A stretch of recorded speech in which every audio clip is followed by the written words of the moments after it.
New at 6 o'clock tonight, travelers frustrated and even angry after hundreds of Southwest flights canceled again today. This after a weekend of thousands of flights not taken off. Yeah, it just is domino effect on their plans and everyone that every place they're trying to get and be. And of course, this is during fall break, which is a very busy travel time. Last week, the airport said that they were bracing for what they thought was going to be the busiest travel period on record. Here's what Emily Longnecker found at the airport today.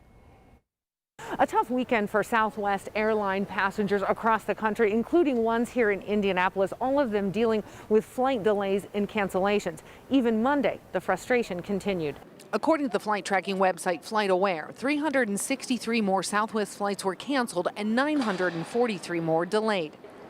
Over the weekend, Southwest blamed issues on severe weather and air traffic control problems out of Florida. In a statement, the FAA said there were flight delays and cancellations for only a few hours on Friday due to widespread severe weather. The Southwest Pilots Association disputed claims its members had called in sick in protest, days after the airline announced a vaccine mandate for employees. For Margaret Wickert, whose flight to Orlando got canceled twice, the why is important. If they're producing some kind of protest, I want them to say, we're not working because we don't believe this vaccination thing is right. More important, though, for passengers like Courtney Tan is the when, as in when she can get home to Orlando after her Monday flight got delayed. I just saw it on the board, so I'll probably be here for a while.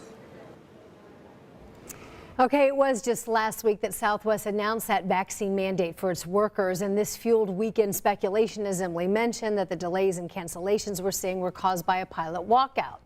Now, the Southwest Pilots Association says, no, that's not the case. We didn't walk out. The delays were, quote, due to management's poor planning.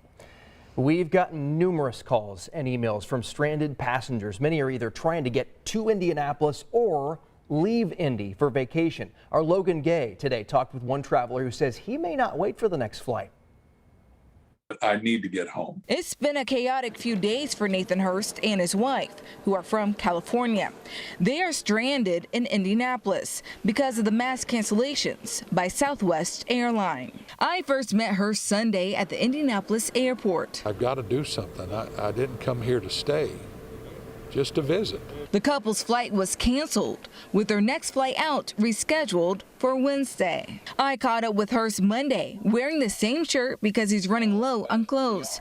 He shared one small victory. They could fly out Tuesday, but he's not holding his breath. After you've been canceled a couple times, you're not sure until you're actually on that plane. Hurst is frustrated because of what he calls a lack of transparency from the airline. Felt like we was getting a runaround. And I can handle almost any situation. Just tell me the truth. I'm used to that as a pastor. And if you're not giving me the information where I can deal with it, it's frustrating. Their extended stay has added up with unexpected expenses for a motel, food, rental car, and extra clothing. But Hurst says he's prepared to spend a little more if it means getting him home before Wednesday. If they cancel one more time, I'm just going to get in the car and drive, because you know you can only be put off so many times. Thank goodness for credit cards. We'll just have to pay it off over time. As for planning flights on Southwest, well, Hurst says he has another flight scheduled in November, and he's hoping for the best. I think you ought to plan for a little extra. I will the next time I fly. At least he can chuckle about it, because a lot of people are not. No.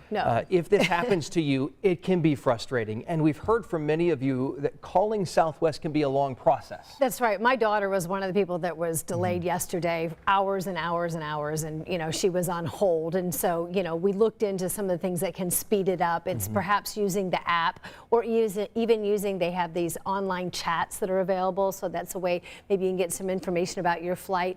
You know, if you're a traveler, you also have legal rights that the airlines must follow.